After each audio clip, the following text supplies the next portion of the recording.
La religiosidad en Roma, alumnas de Hernández Rodríguez Rebeca y Sánchez Salinas Vendaitzel.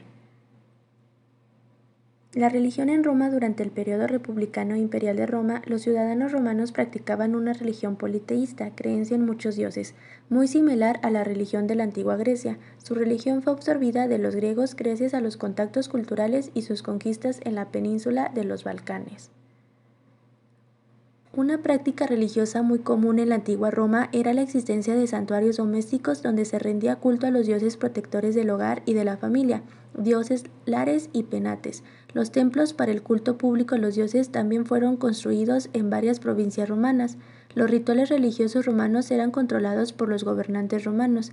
El culto a la religión diferente a la del imperio estaba prohibido y condenado.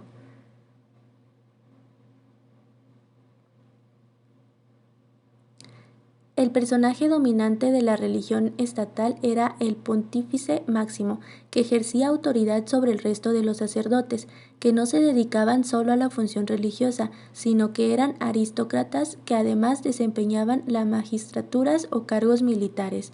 Los aurispecios cumplían la misma función de adivinación de los augures, pero la consulta a los dioses las hacían a través de las entrañas de los animales sacrificados, costumbre heredada de los etruscos. Los dioses romanos eran los mismos a los de Grecia, pero con otros nombres. Dioses de Grecia: Zeus, dios romano: Júpiter, Hera, Juno, Poseidón, Neptuno, Atenea, Minerva. En la antigua Roma, antes del surgimiento y crecimiento del cristianismo, los personajes seguían una religión politeísta, es decir, creían en varios dioses.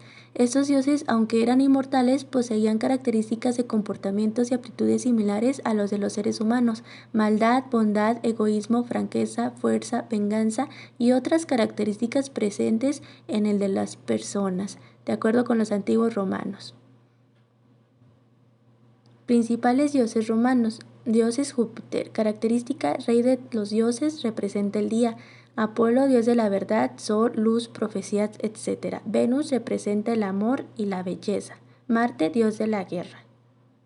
¿Cómo funcionaba el culto a los dioses? Durante la permanencia de la religión politeísta hubo tres tipos de cultos: el culto doméstico, el culto público y posteriormente el culto imperial, culto al emperador. Culto doméstico. En cada hogar había ciertos núminas o dioses que se encargaban de velar por el bien familiar, ya sea en la alimentación, la seguridad, el éxito. Había deidades específicas para adorar en los hogares, privadamente, ya que tenían funciones particulares. Dentro del culto doméstico existían varias figuras en la familia, quienes contribuirían con el bienestar de todos en el hogar. Los Lares eran los dioses que velaban por la vida familiar y la prosperidad, eran pintados en las paredes. Culto público. En el culto público se hablaba de dioses muy similares a los griegos, frigias y egipcios, por lo que muchos, sobre todo la tríada principal, Minerva, Juno y Júpiter, tenían funciones similares. Públicamente se entendía que cada acción grande o pequeña. Culto imperial. En cuanto al culto imperial, este vino impuesto tras la llegada de los emperadores, específicamente a partir de la muerte de Julio César.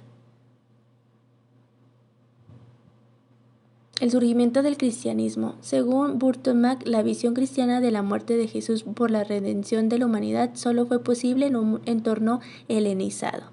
Aunque los cristianos fueron perseguidos mientras la religión politeísta se mantuvo como la oficial, durante el final del imperio el cristianismo comenzó a abrirse paso.